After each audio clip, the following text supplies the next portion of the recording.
So let me get into that. As we saw last night, Rick Heiner showed some slides similar to this one. China has a huge high-speed network. The key is hard to read, so I enlarged it and changed it to miles per hour. You see all the colored lines are at least 99 miles an hour.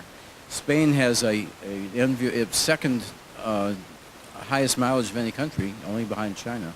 And that's really what our Chicago-centric network ought to look like in this country. But of course, what do we have? Well, we have an enviable freight network. Let's face it, it's the best in the world. It's optimized for freight. And we've overlaid a little bit of higher speed, perhaps railroad to it. The Northeast Corridor has a little bit of 150 mile an hour. For most part, it's 135. Everything else you see there is 110, except for Brightline down there in Florida. Just started up less than a week ago, I think, on a very short stretch. It's going to be running at 125. We do have some plans, as we all know. Texas Central here in Texas, it's going to be true high speed. In California, we're going to have true high speed. And the Brightline is going to expand sometime in the future to Orlando. But how do we get there? I think the prototype we should look at is the interstate highway system. In 1950, the only interstate highways were a gleam in Dwight Eisenhower's eye. Those gray lines were the plan. By 1960, you see there were a few pieces, including a lot of disconnected little pieces in the West. They were doing exactly what California is being criticized for doing now.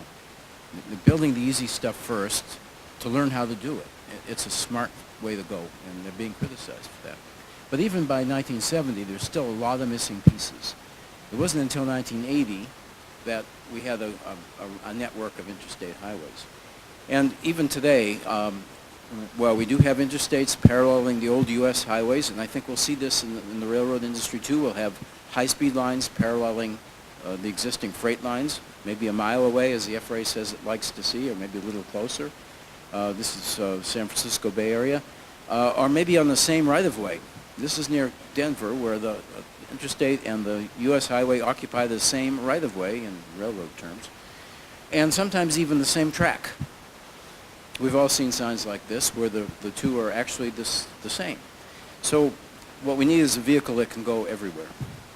And that's what Greyhound bought in the 1950s. They could have bought a super-duper modern bus that looked maybe something like that, probably would have had a higher top speed, a lower fuel consumption, but it couldn't go everywhere. And today's modern highway buses still look a lot like that scenic cruiser because they have to go everywhere. They have to go on city streets, U.S. highways, you name it. So that's one lesson. The other lesson is from this thing. Being in this part of Texas, I think we're all very familiar with MD-80. It's actually a derivative of the old Douglas Commercial 9, one of the first jets. It's got 5 across seating and little porthole windows. Some people actually like it. I found this on the internet. The guy said it was a great airplane for short trips, and that's right. For an hour, no problem. And that's why this vehicle, well, likewise, is going to be perfect for the Houston to Dallas-Fort Worth trip. It's also 5 across, also has porthole windows. But if you want a train experience, if you want to go farther than just an hour or so, Talgo offers, I think, a better choice. This is a typical Talgo coach. You notice big windows, 4 across seating. If you've been paying attention to the video that played occasionally, you will see that we do offer 5 across seating in our Avril, but we don't require it. The key thing about this, though, is it can go anywhere. This is our Series 8. It is FRA compliant to go anywhere in the general system at up to 125 miles an hour. Now, of course, the general system doesn't have any 125 mile an hour track outside of the Northeast Corridor. That's a requirement. But the point is, we can operate at track speed anywhere in the country. And two of these train sets have been operating in the Pacific Northwest for about 4 years now. If you really need one, we have 2 more sitting in Indianapolis. Just bring a locomotive and your checkbook, and we'll make you a deal. And if you really want to go high speed, we do have our Talgo 350. It is built to European standards, but the FRA is in the process of writing what it calls Tier 3 rules for 220-mile-an-hour trains. And we don't even have a notice of proposed rulemaking out on the street yet, but it's coming. We're getting very close. And this kind of equipment will qualify with some very minor modifications. It's 186-mile-an-hour design. If you really need to go 220, then you need our Avril. It's 236 mile an hour. Also will be compliant with the new requirements. So that's all I have to say about this.